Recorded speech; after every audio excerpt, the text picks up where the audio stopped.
Le Grand Matin Sud Radio, 7h-10h, Jacques Cardoz. 8h48, ce sont nos conseils de l'été. On se pose la question parce que ça fait partie des enjeux de cette rentrée, de la façon d'encadrer son enfant face au risque de harcèlement. On est avec le docteur Claude Allard.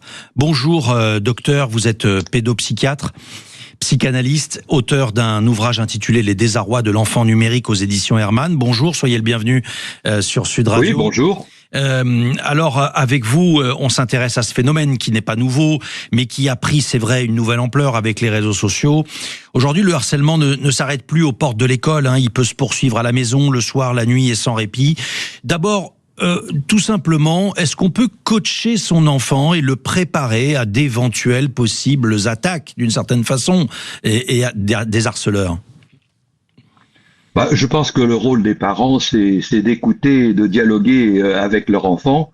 Et lorsqu'ils rencontrent des difficultés de ce type, à savoir des médisances ou des paroles négatives qui seront durables, stables, régulières, à ce moment-là, on pourra parler de harcèlement. Parce qu'il ne faut pas non plus s'affoler s'il y a des moqueries banales, disons dans la cour de récré, c'est pas du harcèlement. Par contre, le harcèlement, c'est lorsque c'est durable, que c'est permanent et que ça vise à nuire à la personne.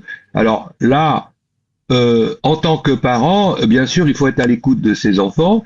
Et si l'enfant ne sait pas s'exprimer, parce que parfois il le garde pour lui, il est un peu renfrogné, ou il va rester dans son coin, éventuellement il y aura des sautes d'humeur, on ne sait pas pourquoi. Bon, comme c'est souvent à l'adolescence que ça se présente, parce qu'à l'école maternelle ou primaire, moi j'ai pas beaucoup entendu parler de harcèlement. Par contre, dès les années collège, c'est là où ça démarre, à savoir que ça correspond aussi à cette phase du développement psychique individuel où la personnalité se confronte à des modifications hormonales et corporelles importantes et psychiques également. Donc, dans cette période de mue, je dirais, il y a donc une fragilité chez tout ado, une fragilité particulière.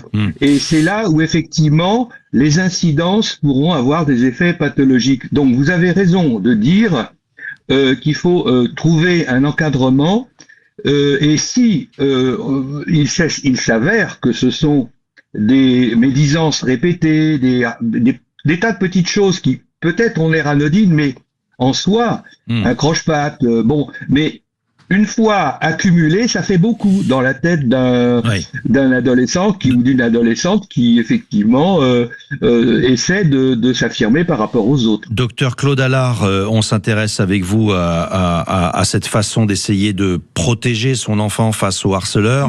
Sur TikTok aux États-Unis, on voit des grandes sœurs et grands frères entraîner leurs cadets à avoir de la répartie face à des remarques désobligeantes. Est-ce que vous diriez que ça fait partie des solutions ?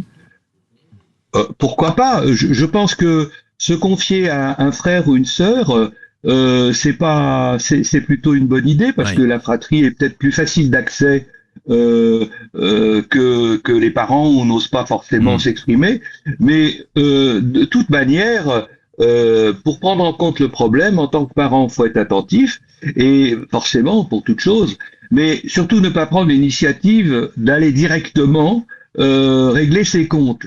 Il faut faire appel à des tiers. Il faut faire appel à des tiers qui sont, à l'école, les surveillants, les professeurs, l'infirmière scolaire, le principal, pour essayer de dialoguer, pour dédramatiser la situation et sur. On a eu une rupture. Avec le docteur Claude Allard qui nous a donné l'essentiel des informations et de ce qu'il faut savoir face au désarroi et face à la problématique des parents qui parfois sont face effectivement aux harceleurs et on se posait la question de savoir comment encadrer son enfant face au risque de harcèlement. Merci.